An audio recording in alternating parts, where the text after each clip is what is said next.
பூமியை சந்தேகப்படுறாரு ககன். பாவம் பூமி. ககன் சூர்யாவை கொல்ல வெளியில அடிச்சு துவச்சு ஹாஸ்பிட்டல் அனுப்பிச்சிட்டாரு. போலீஸ் வந்து கேட்கும்போது சூர்யா அவர் அடிச்சது யாருன்னு சொல்லவே இல்லை. இதை கேட்குறாங்க பூமி.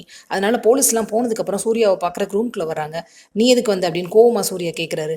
சார் தேங்க்ஸ் அப்படின்னு சொல்றாங்க. எதுக்கு? உன் ஹஸ்பண்ட் என்ன அடிச்சு இப்படி பெட்ல படுக்க போட்டிருக்கானே அதுக்கா அப்படின்னு கேட்க, சார் நீங்க போலீஸ் ஆஃபீஸர்லாம் வந்து கேட்கும் போதும் அவர் பேரை சொல்லலை, இல்லை அதுக்காக தான் அப்படின்னு சொல்றாங்க. நான் சொன்னா அவனை அவங்க தண்டிச்சிருப்பாங்க. ஆனா எனக்கு அதுல இஷ்டம் இல்லை. இப்போ என்னோட மெயின் டார்கெட் உங்க மாமா கிருஷ்ண பிரசாத் இல்லை, உன்னோட ஹஸ்பண்ட் ககன் தான் அப்படின்னு சொல்றாரு.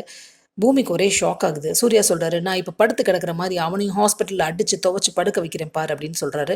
அவர் கோவத்தில் எந்திரிக்க முயற்சி பண்ண பூமி வந்து தடுத்து, சார் இப்படிலாம் பண்ணாதீங்க, ரிலாக்ஸ் ஆகுங்க அப்படின்னு சொல்லிட்டு அவரை படுக்க வைக்கிறாங்க.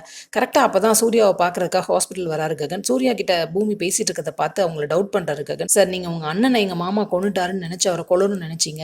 எங்க மாமாவை என் ஹஸ்பண்டுக்கு பிடிக்காது தான். என்னதான் இருந்தாலும் அவருடைய அப்பாவை நீங்க கொல்லணும்னு நினைக்கும் போது அவர் கோவம் வராதா? அதான் உங்களை அடிச்சாரு. கோவப்படாம அதை கொஞ்சம் புரிஞ்சுக்கோங்க சார் அப்படின்னு சொல்றாங்க. பூமி வந்து சூர்யா கிட்ட சொல்றாங்க, சார் ஒரு சின்சியர் போலீஸ் ஆஃபீஸரா தயவு செஞ்சு உங்க அண்ணனுடைய மர்டர் கேஸை இருந்து இன்வெஸ்டிகேட் பண்ண ஆரம்பிங்க அப்படின்னு சொல்றாங்க. என்ன பேசினாங்க பூமி சூர்யா கிட்டன்னு கூட கேட்காமலே சூர்யாவை பார்க்காமலே போயிடுறாரு ககன். அவர் உள்ள வந்து பார்த்திருந்தாருன்னா உண்மையில என்ன பேசியிருந்தாங்கன்னு தெரிஞ்சிருக்கும். அடுத்து பூமியை வார்த்தையால் என்ன கொடுமைப்படுத்த போறாரோ தெரியல. வெயிட் பண்ணி பார்ப்போம். சீரியல் அப்டேட்ஸ்க்கு எங்க சேனல் சப்ஸ்கிரைப் பண்ணுங்க. மீண்டும் அடுத்த அப்டேட்டில் சந்திப்போம்.